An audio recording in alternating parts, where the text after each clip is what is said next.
Okay mga kapistolero, dito ngayon tayo sa Armscore, Rock Island Armory. At gaya nga ng nasabi ko, itong nabili kong Mec-Gar na metal mugs para sa Glock 17 ay susubukan natin ngayon dito sa firing range. At titignan natin, gagawin ko siya ng review kung ano ang performance nitong metal magazine.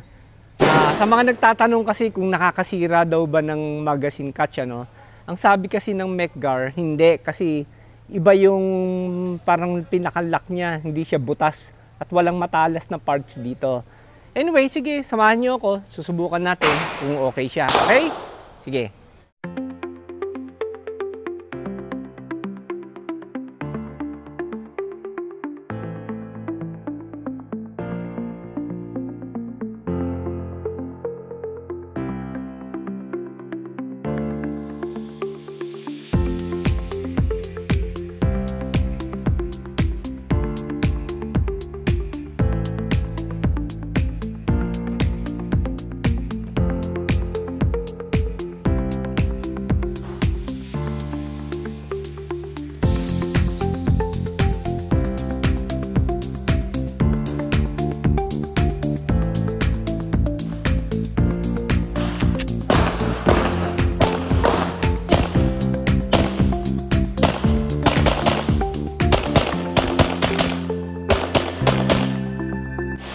Okay, ang gamit naman natin ngayon, full metal jacket, score.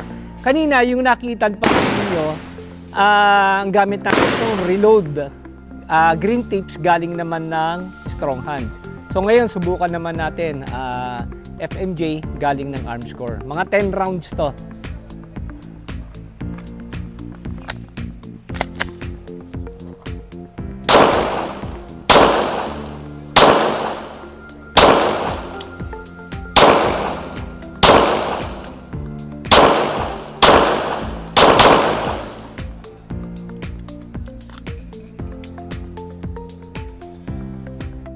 Ang huli naman nating susubukan ay mga hollow point na factory load.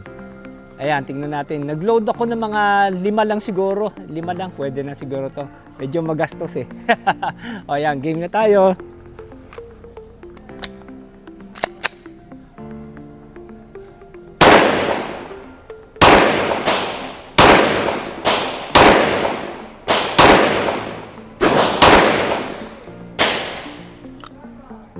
Okay siya, ganda, di ba? Walang mintis. Mec-Gar, metal mugs para sa Glock 17.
At ayan mga kapistolero, nagawan na po natin ng review.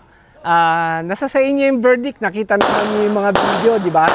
Kayo na lang ang magsabi kung okay naman. Pero para sa akin, maganda naman yung performance ng Mec-Gar eh. Parang ano lang, yung regular magazine lang din ng Yun lang, 18 rounds ang capacity nito. Gaya makikita po ninyo, 18 rounds po yung capacity niya. O sige mga kapistolero, iiwan ko na sa inyo kung gagamit ba kayo nito o hindi. O hanggang sa muli mga kapistolero, samahan niyo po ulit ako. Maraming salamat sa pagsubaybay sa aking mga vlogs. Sige, lagayan ko na lagi ko sinasabi, be a responsible gun owner and to God be the glory.